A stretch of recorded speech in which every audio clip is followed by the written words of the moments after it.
Hola, buenas tardes, ¿me escuchan?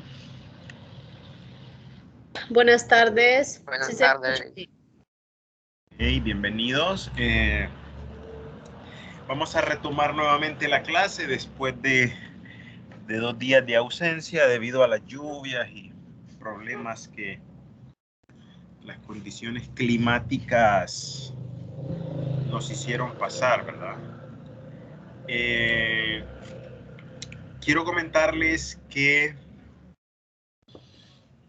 este problema de las lluvias es un factor externo y solo lo voy a apuntar aquí para aprendizaje, porque yo creo que es oportuno mencionarlo. Todos los proyectos que usted ejecute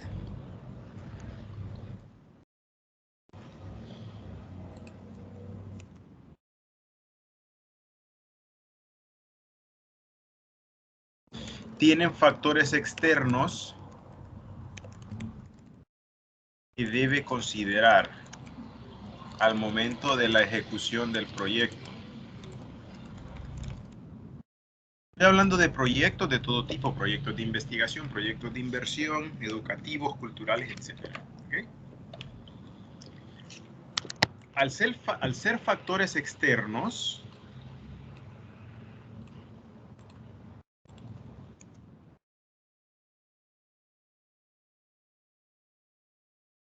usted no los puede controlar.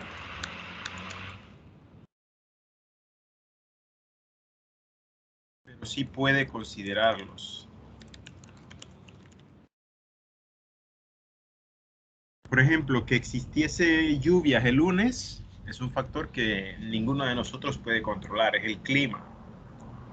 Y todo lo que trajo consigo, la lluvia, las inundaciones, se iba la luz en ciertos barrios y colonias, se interrumpió el servicio de internet y ya no pudimos recibir clases. Entonces, ese es un factor externo que yo no puedo controlar. Que alguien se enferme y no venga a la clase o no participe en una reunión del proyecto es algo que yo no puedo controlar. Que alguien se enferme en esta temporada de COVID es algo que yo no puedo controlar. Que el centro comunal o la municipalidad donde íbamos a reunirnos se inundó, tampoco lo puedo controlar. ¿Okay? Si se devaluó el empira, es un factor externo que tampoco puedo controlar. Yo hago un presupuesto para mi proyecto, pero resulta que yo puse que iba a comprar una computadora por 3.000 empiras y hoy vale 3.500. Se devaluó mi moneda y con el presupuesto que yo puse ya no me alcanza. Entonces eso yo no lo puedo controlar. Eso es un factor externo. Y todos los proyectos que hagamos, todos, aprendamos eso, tienen factores externos que no vamos a poder controlar, pero que tenemos que considerar para que el proyecto no se detenga y proponer alternativas. ¿Okay? Entonces hay que considerar siempre factores externos dentro de mi proyecto que estoy desarrollando, que yo no los puedo controlar, que yo no puedo tener ninguna injerencia sobre ellos, pero sí los debo de considerar. Y les voy a mencionar algunos ejemplos para que lo tengamos más claros, ejemplos de factores externos.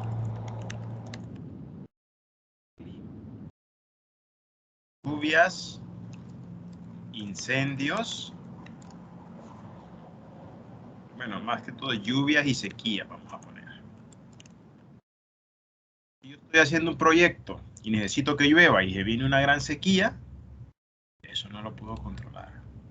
Si yo quiero dar clases y se viene la lluvia y me daña todo, eso no lo puedo controlar. ¿Okay? Devaluación de la moneda.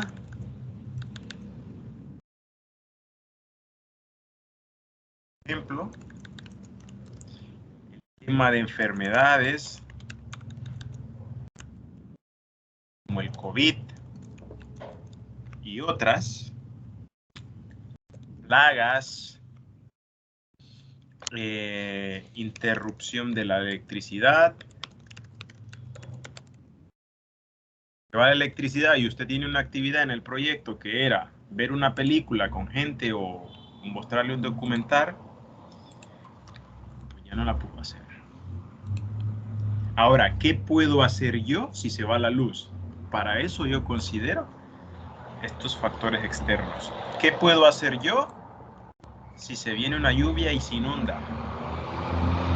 ¿Qué alternativas tengo? ¿Qué puedo hacer yo con el tema de evaluación de la moneda?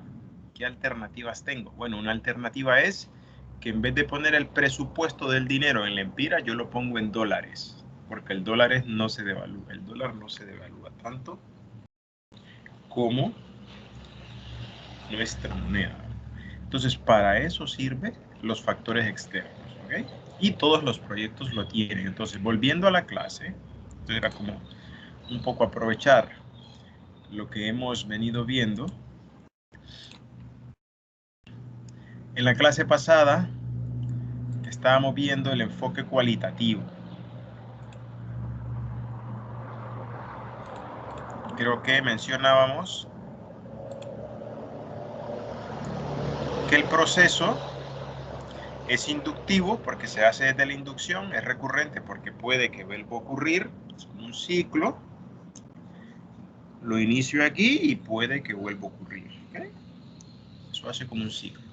Analiza múltiples realidades subjetivas. Hablábamos de la subjetividad porque yo me baso en la opinión de las personas y en la opinión basada desde su realidad.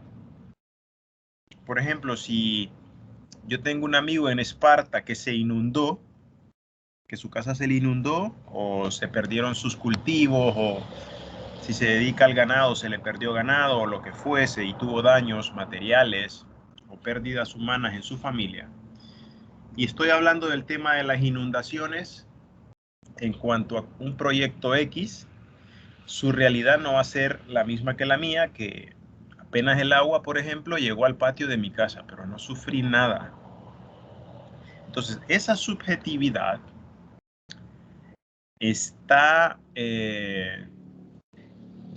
como predispuesta a su realidad, a cómo usted vea la realidad en ese momento, a cómo se sienta usted anímicamente en ese momento, qué tanto quiera responder, qué tan sincero quiera ser usted al momento de responder. Usted puede hacer las preguntas en este tipo de investigación cualitativa, que es no numérica, y la persona le puede responder muy éticamente, o le puede responder mintiéndole. O sea, ¿cómo nos vamos a enterar nosotros si lo que me está diciendo es verdad o mentira? ¿Okay? Al menos que yo conozca el contexto, la zona y sepa que lo que me está diciendo es mentira. Por ejemplo. Entonces, por eso son realidades subjetivas. Se basan mucho en la opinión de las personas. No tiene una secuencia lineal, esto lo explicaba. Y era, por ejemplo, en la investigación cuantitativa, si la trazamos en una línea, podríamos tener una serie de pasos. Paso 1, paso 2, perdón.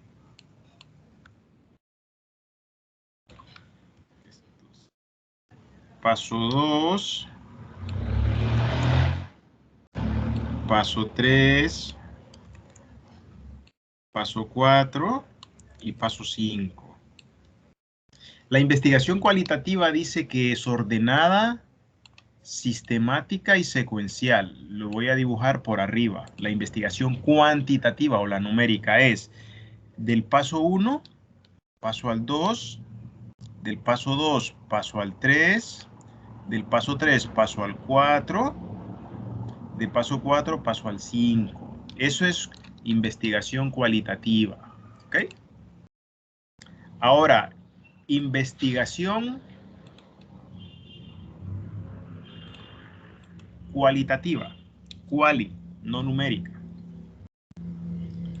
La investigación cualitativa, viendo esta presentación, no tiene una secuencia lineal. Entonces, por ejemplo, usted puede estar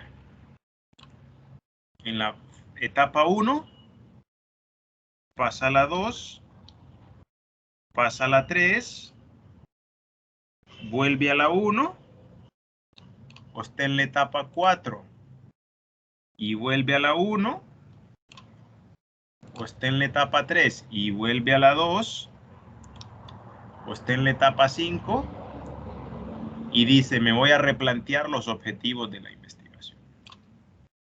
Entonces, todo eso muestra otra diferencia más de la investigación cualitativa versus la cuantitativa. Yo puedo volver en la investigación cualitativa a las etapas anteriores en el momento que yo quiera.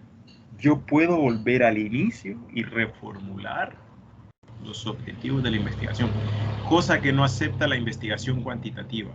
Yo formulo los objetivos y con esos objetivos yo saco adelante la investigación, paso por paso, paso 2, paso 3, paso 4 y paso 5. Nunca regreso, o casi nunca, a los pasos anteriores, cosa que sí hace la investigación cualitativa. En ese sentido, la investigación cualitativa es más flexible y por eso no tiene una secuencia lineal.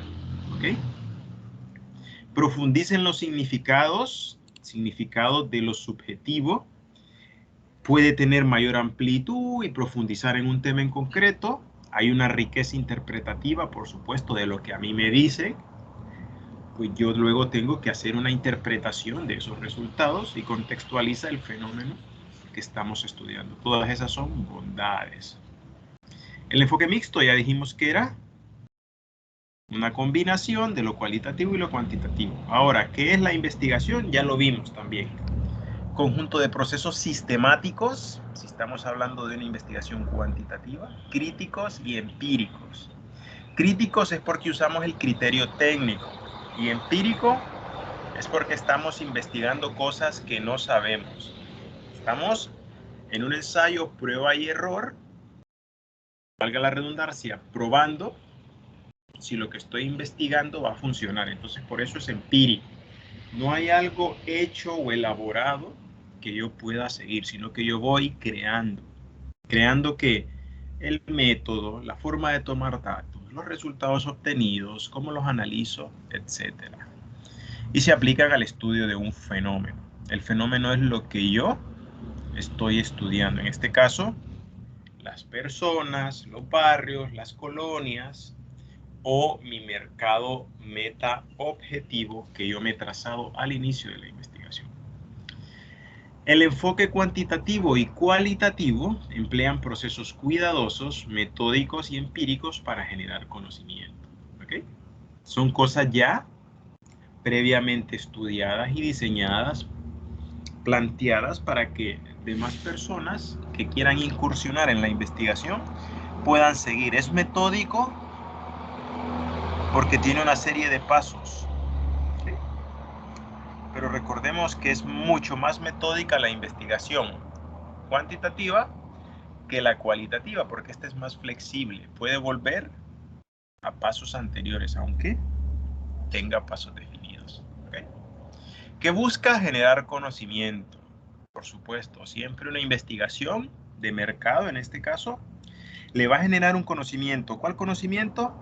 Que usted puede introducir al mercado un producto o servicio, dependiendo de los resultados que haya obtenido. Ambos enfoques, a pesar de ser diferentes, tienen 5 fases similares. Ahora las vamos a ver y relacionadas entre sí. Las fases similares son estas, pero luego las vamos a ver en un listado mucho más entendible. Llevan a cabo la observación y evaluación de fenómenos. Ambas observan y evalúan. Establecen suposiciones o ideas como consecuencia de la observación y la evaluación de la realidad. Demuestran el grado en que las suposiciones o ideas tienen un fundamento. 4. Revisan las suposiciones y ideas sobre la base de las pruebas o el análisis. Y 5. Proponen nuevas observaciones y evaluaciones. Esto lo vamos a ver más adelante. El enfoque cuantitativo. Primer gran aprendizaje es numérico. Lleva estadística básica, intermedia o avanzada. Recopila datos para probar una hipótesis. Recopilo datos. pero para recopilar datos yo necesito tener un instrumento. Y hemos dicho que de los más utilizados es la encuesta o cuestionario.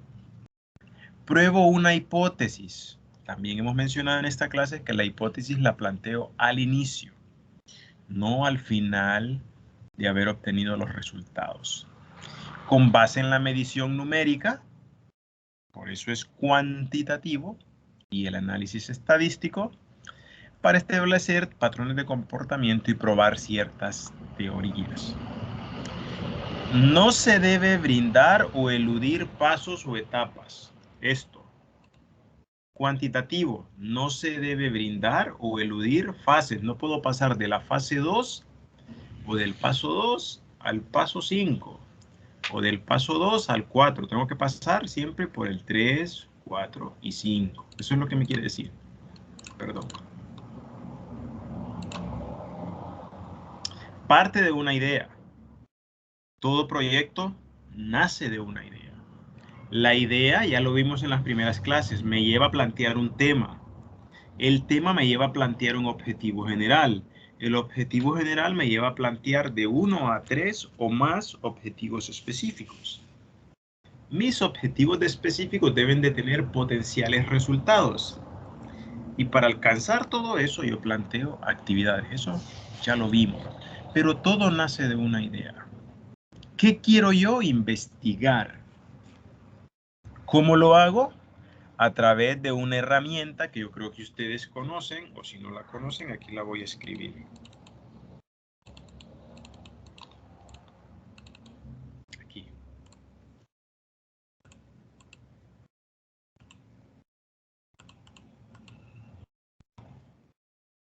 Nace de una idea. Pero para tener esa idea,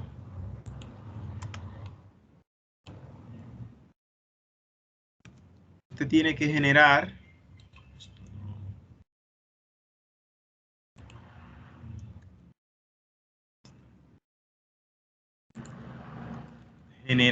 varias ideas.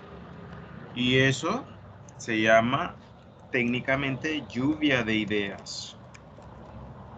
Cuando usted recopila información para escribir proyectos, hay una herramienta que le dicen lluvia de ideas.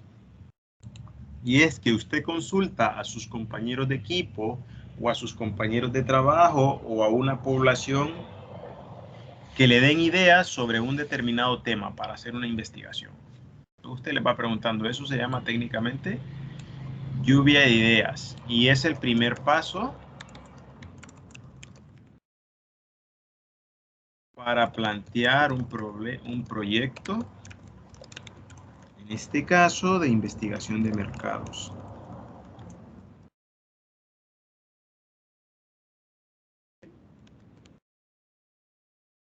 Entonces, todo nace de una idea. Si no hay una idea, es imposible.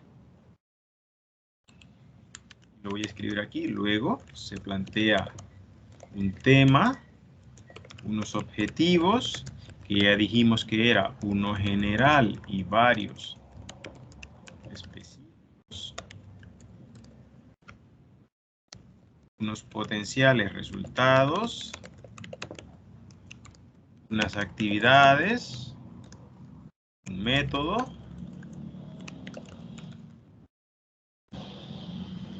Entonces, todo nace de una idea.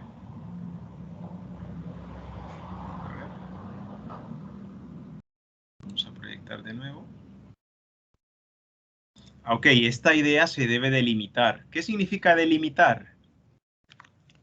Decir realmente dónde quiero hacer el estudio, con quién quiero hacer el estudio, dependiendo de mis capacidades. Si yo puedo hacerlo en un barrio, excelente.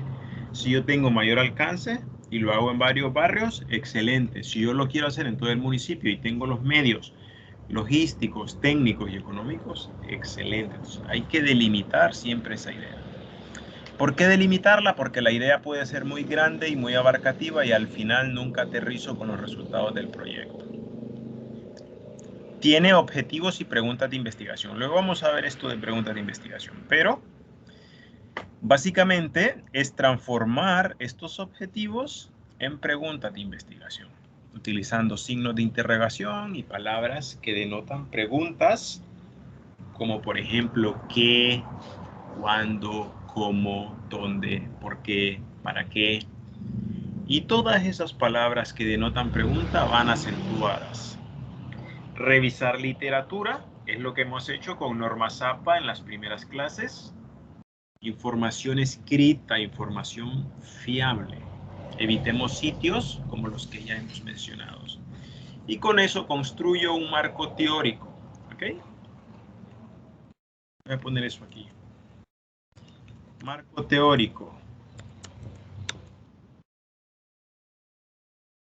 Es la información que yo busco, leo, parafraseo y escribo en mi proyecto. ¿Ok? Esta información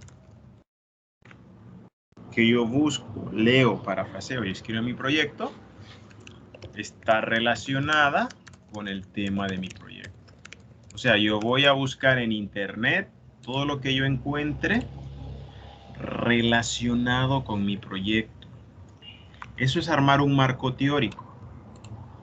Y en mayúsculas. Y debe ir sustentado con citas bibliográficas. El marco teórico debe ir sustentado con citas bibliográficas, utilizando las normas APA. O sea, ¿de qué me sirve tener un marco teórico sin citas bibliográficas?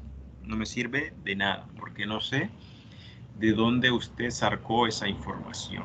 Cuando usted elabore un marco teórico, yo utilizo mucho una técnica que le llaman la técnica del embudo, y así la llamo yo en clase para enseñarla. Para su redacción, usted puede utilizar la técnica del embudo. ¿Okay? Ahora la voy a explicar. La técnica del embudo es ir de lo general.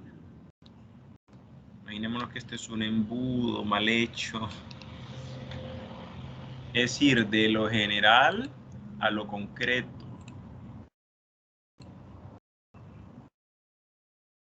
O a lo específico.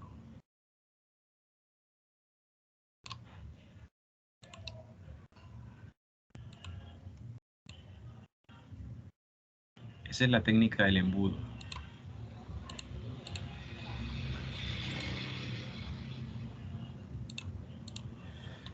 O sea, parto de lo general, pero de lo general ¿de qué? De la información.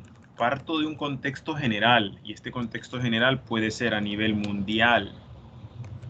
¿Qué hay escrito a nivel mundial sobre el tema que yo quiero investigar? ¿Qué hay escrito a nivel regional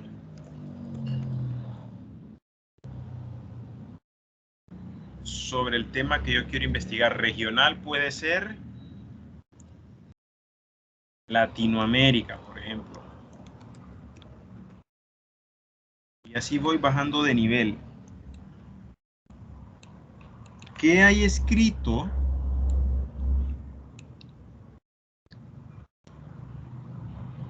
Bueno, aquí le voy a poner que va de lo general a lo específico. Permítame, que creo que aquí, ahí está. Esto es lo general. Y luego voy bajando a lo regional. Y luego puedo decir a lo nacional. Y luego puedo decir a lo local. Entonces, esa es la técnica del embudo. ¿Qué es lo local? Lo local es tela. ¿Qué es lo nacional? Honduras.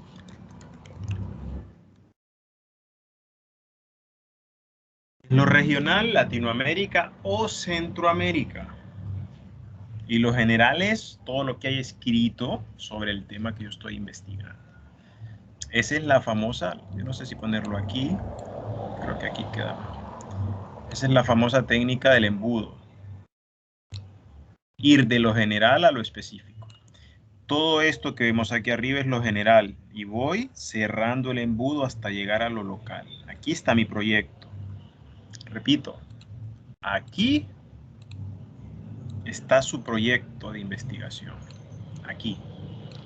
Ahora tengo que leer muchas cosas para entender qué ha pasado en el mundo, en la región, en Honduras y en Tela con ese tipo de proyectos que yo quiero hacer. Por eso se llama la técnica del embudo, ¿ok? Y se usa o lo usamos o yo la uso para escribir este apartado que se llama marco teórico. Es teórico porque lo que estoy describiendo es lo que otros autores han hecho. ¿Qué han hecho otros autores con proyectos de investigación relacionados con café? ¿Qué han hecho otros autores con proyectos de investigación relacionados con impulsar una lavandería? ¿Qué han hecho en diferentes niveles con un proyecto de venta de leche, de ganadería, de agricultura, etcétera? Entonces, para eso es esto. Ahora repito, todo esto, para que no lo olvidemos, tiene que ir sustentado con bibliografía. Todo esto que ustedes ven aquí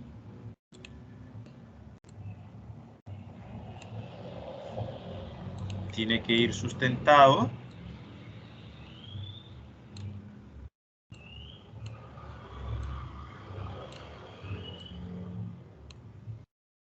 y aquí se lo escribo, sustentado con bibliografía.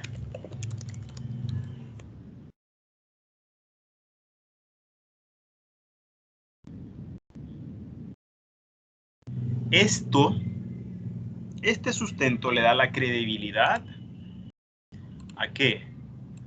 A todo lo que acabo de contarles. Esto le da la credibilidad a este marco, le da la credibilidad a este marco.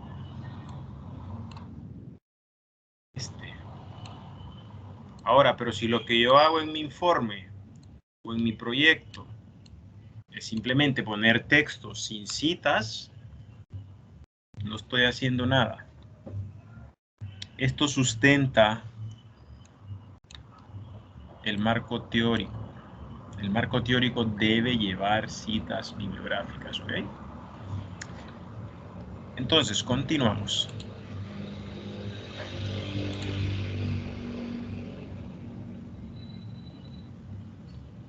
Bueno, la literatura que yo reviso básicamente va a ser información secundaria. ¿Cuál es el concepto de información secundaria? Se lo voy a poner aquí.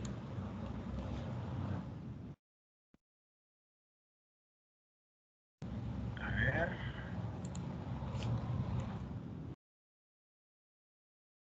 Cuando ustedes escuchen el término de información secundaria, es toda la información escrita y publicada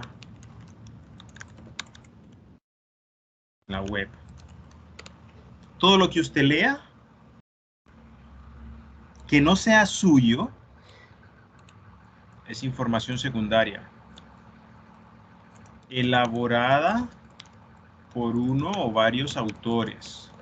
Repito, todo lo que nosotros leamos que no sea nuestro, lo vamos a definir como información secundaria. Ahora, hay información primaria.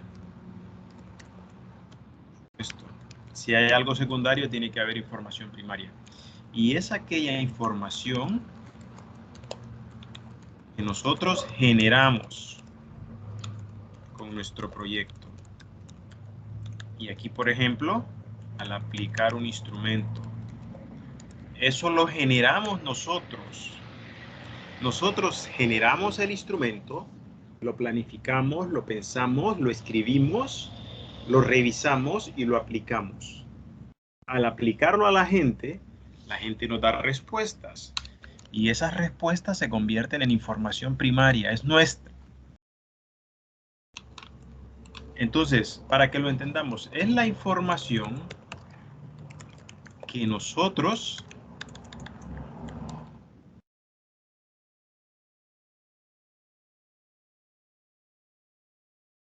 tenemos como fruto de nuestro trabajo, por ejemplo. Nosotros la generamos. La información es nuestra. En esta clase ustedes van a generar información de un instrumento que van a aplicar por grupo. Eso es información primaria. Es nuestra fuente. Nosotros la hicimos. Esto lo hicieron otros. Y yo lo leo y yo me fío de su ética. Yo me fío que lo escribió bien. Yo me fío que no lo copió y pegó de otro lado. Yo me fío que no se inventó las respuestas de las encuestas, sino que las aplicó. Entonces aquí hay un componente ético que yo como investigador o usted debe respetar. Usted respeta y ve con mucho aprecio lo que otros escriben, lo que otros hicieron, nunca de manera despectiva, nunca criticando, nunca diciendo esto no sirve, esto está malo. Nunca. ¿Por qué? Porque estamos aprendiendo todos. Entonces, ese es el concepto que ustedes deben manejar. Y, a ver, ¿dónde estábamos? Aquí. La hipótesis y las variables. En este caso nosotros vamos a centrar más en la hipótesis. Al ser cuantitativo, recordemos el término de hipótesis. Es un supuesto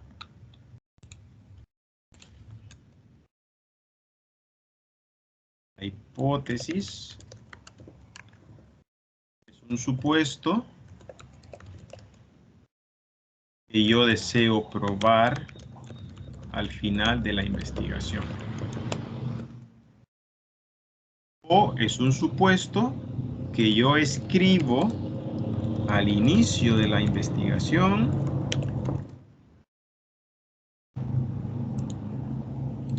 y deseo probar si es cierto o falso ese planteamiento. Así quedaría mejor. Repito, es un supuesto que yo escribo al inicio de la investigación.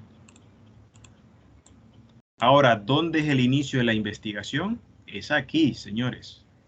Es hoy. Aquí escribo la hipótesis. No escribo la hipótesis al final del proyecto. ¿Por qué? Porque es hacer las cosas al revés. Es decir, ya tengo los resultados, los analizo, escribo el informe. Ah, se me olvidó escribir la hipótesis. Aquí la escribo. No, la hipótesis se escribe al inicio. Estamos viendo la investigación cuantitativa, ¿ok? Ahora, la investigación cualitativa puede llevar hipótesis o no. Repito, la cualitativa o la no numérica puede llevar hipótesis o no. Esa es otra de las grandes diferencias. La investigación cuantitativa sí lleva una hipótesis y la plantea al inicio. ¿Ok? Seguimos. Se diseña un plan para probar esa hipótesis. ¿Cuáles los pasos o las cosas que yo voy a desarrollar en mi proyecto para decir si acepto, si lo que yo pruebo es cierto o falso, o el planteamiento? O básicamente es decir, acepto o rechazo la hipótesis planteada. La hipótesis, pues usted la puede definir en dos líneas. Estas tres líneas pueden ser el planteamiento de una hipótesis. Estas dos líneas pueden ser el planteamiento de una hipótesis. No tiene que ser de media página. ¿Okay? Se miden las variables en un determinado contexto, dependiendo del contexto que estemos estudiando. Y eso sería básicamente en cuanto al enfoque cuantitativo, pero vamos a ver otras cosas, y esto sí quisiera que lo viéramos. Los pasos o fases del proyecto con enfoque cuantitativo. Recordemos, estamos viendo el método Sampieri y colaboradores. Pues quedémonos con eso. Estos pasos son de Sampieri. Sampieri los definió con sus colaboradores así. Una idea. Esta idea me lleva un tema. Este tema me lleva unos objetivos. ¿Ok? Cuando yo ya tengo eso, planteo el problema. ¿Qué problema quiero yo resolver con esta investigación?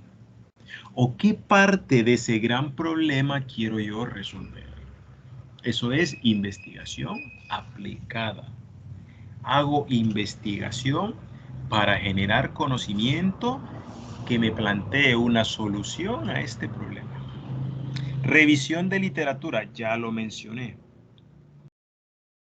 Revisión de literatura es buscar en la web, que es lo que más tenemos alcance, para empezar a armar mi marco teórico, y lo puedo armar usando la técnica que mencionamos del embudo, de lo general a lo concreto. Visualizamos el alcance del estudio, qué tan lejos, qué tan grande o qué tan pequeño va a ser mi proyecto de investigación.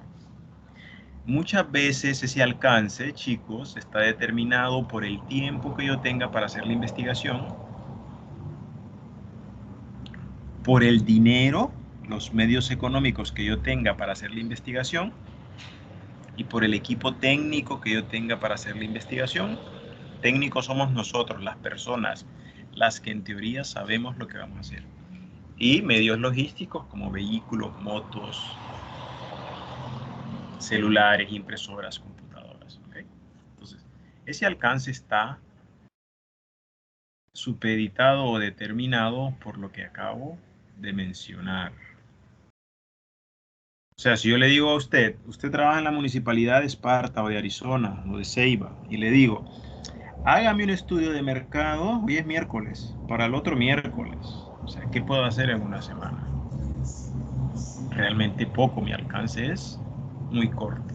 Yo le puedo decir, mire, es imposible hacer un estudio de mercado en una semana. Lo que puedo hacer es hacerle una propuesta de estudio de mercado, pero no lo puedo hacer el estudio de mercado, porque eso lleva más tiempo. Elaboro la hipótesis y defino las variables, eso ya lo mencionamos. El diseño de la investigación, ¿cuál es el diseño que tendrá la investigación? Paso 7, definición y selección de la muestra. Recordemos el concepto, ya lo vimos en clase, de población y muestra. Aquí lo trae a colación Sampieri. Definición y selección de la muestra. De una población que era toda nuestra PISA, ¿qué muestra voy a investigar? ¿Qué slide de mi PISA voy a investigar? Cuando defino eso, recolecto datos, pero previo a recolectar datos, yo tengo que tener elaborado y aprobado mi instrumento de recolección de datos. Ya dijimos, cuestionario o encuesta es lo más común en lo cuantitativo, y para lo cualitativo se utilizan mucho las entrevistas. Recordemos, diferencias. Entrevistas son preguntas abiertas.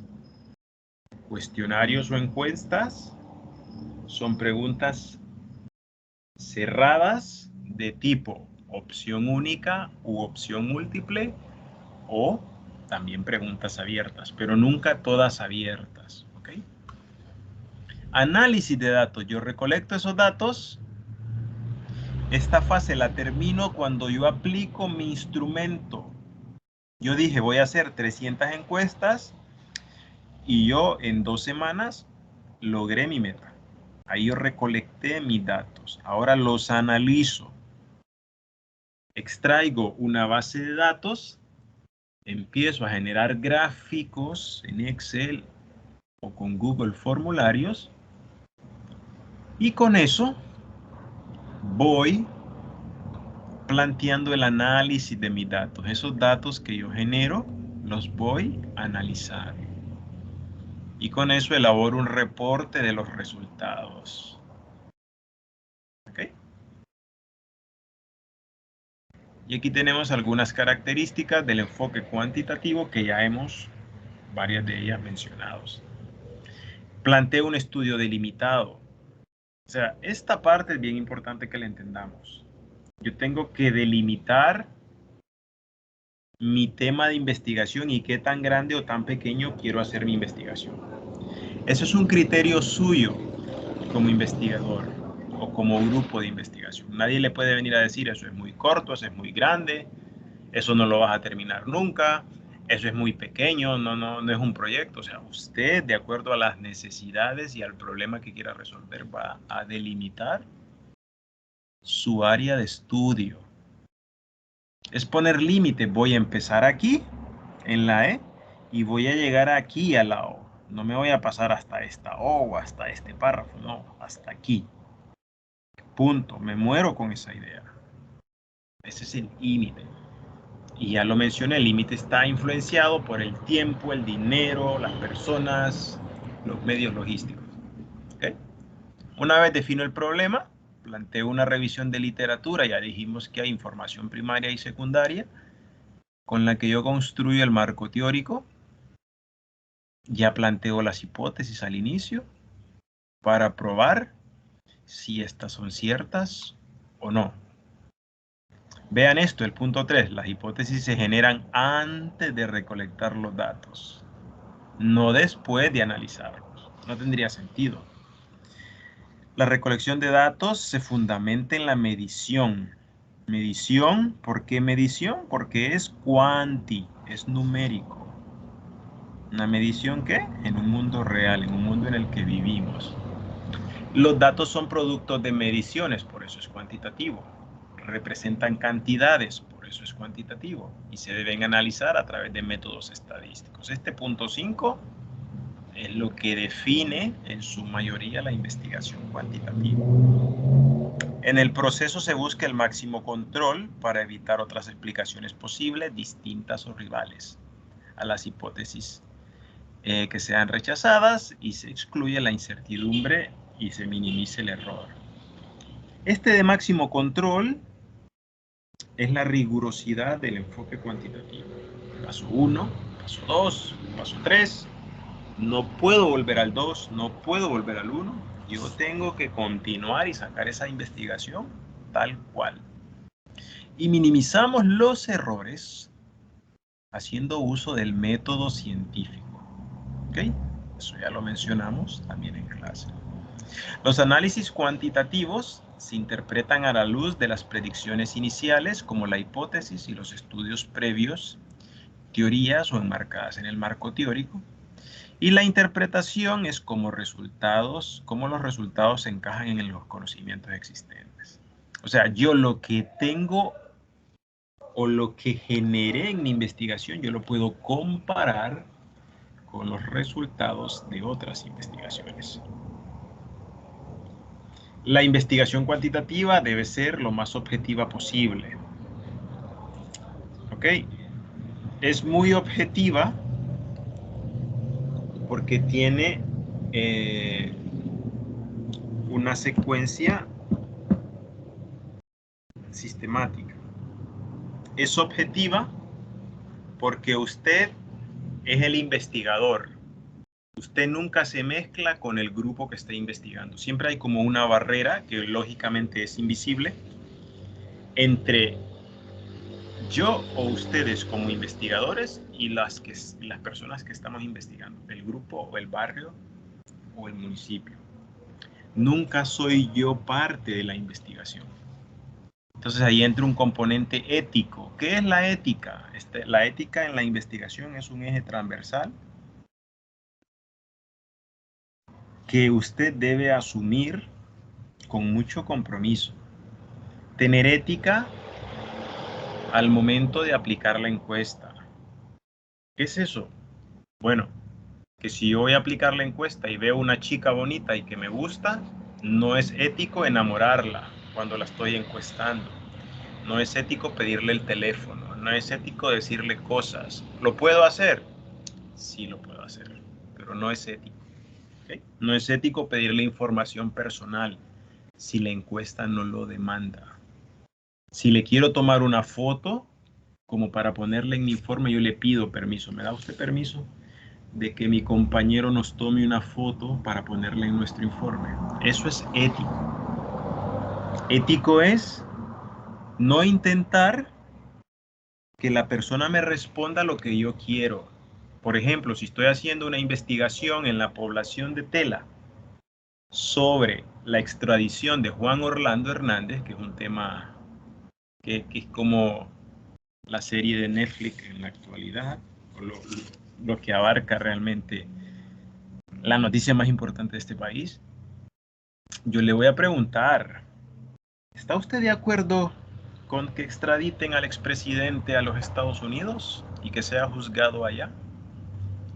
Ahora, si yo soy nacionalista y seguidor de Juan Orlando y no sé, y todas esas cosas, si la persona me responde que no, o que sí está de acuerdo en que lo extraditen porque es un narcotraficante, etcétera, etcétera, y yo intento seducirlo diciéndole, no, pero mira, ha hecho muchas escuelas, ha hecho muchas carreteras, redujo la violencia, la delincuencia,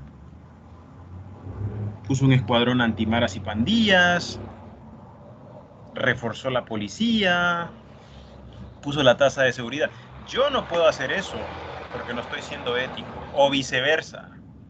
Si la persona me dice, no, no quiero que lo extraditen, y empiezo yo, no, pero mire que el hermano está preso en Estados Unidos, o no se ha puesto a pensar usted que todo lo que dicen de los kilogramos que mandó a Estados Unidos en no sé cuántos años, vea usted cuántas casas tiene. O sea, eso es manipular a mi sujeto, al quien estoy yo encuestando, para que me diga lo que yo quiero. ¿Okay? Eso es antiético. Otra cosa antiética es que él me diga que no está de acuerdo con la extradición y escribe en el papel que sí está de acuerdo. Estoy manipulando su respuesta. Eso es antiético también. Entonces, todas esas cosas, este componente ético, aquí voy a terminar la clase. Este componente ético es un eje transversal dentro de la investigación. ¿Qué es el concepto de eje transversal? Aquí lo voy a escribir y con esto termino. Eje transversal, cuando ustedes escuchen esta expresión, es aquello que toca todos los elementos, en este caso, de un proyecto de investigación. Todos los elementos desde su planteamiento. ¿Es ético mi planteamiento o no? ¿Es ético mi comportamiento al momento de escribir el proyecto o no? ¿Es ético mi planteamiento al momento de diseñar el cuestionario o no? ¿Es ético o he sido ético cuando aplico la encuesta? ¿Sí o no? ¿He sido ético cuando he analizado los datos? ¿He sido ético cuando he realizado el reporte de los resultados? Todo eso, como toca todas las fases de la investigación, podemos decir que es un eje transversal. En todos los proyectos el tema de capacitación, cursos, talleres, charlas, es un eje transversal. Todos los proyectos llevan capacitación. Mucha o poca, pero siempre llevan. Todos los proyectos llevan ese componente ético. Siempre, ¿ok? Bueno, aquí termino la clase. No sé si tienen alguna consulta o todo está claro. ¿Hay alguna consulta? Abigail. Todo claro, Lee. Ok, Cristian. Para mí todo está claro, Lick. Yamilet, gracias.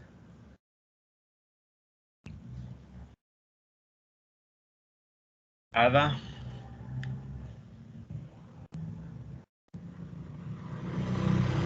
Miguel. Claro, Lick. Ok, Kenia. Todo claro. Ángel. Está claro, Lick. Ok, Ronnie. Sí, doctor, claro.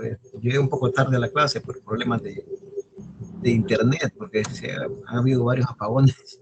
Ok, no, está bien. Pero yo sigo la clase una vez que está la suba. Ok, perfecto. Bueno, Gracias. entonces, gracias a todos. Pasen buenas noches. Los espero mañana a las 6:05. Saludos. Feliz noche. Gracias, Lick. Buenas noches.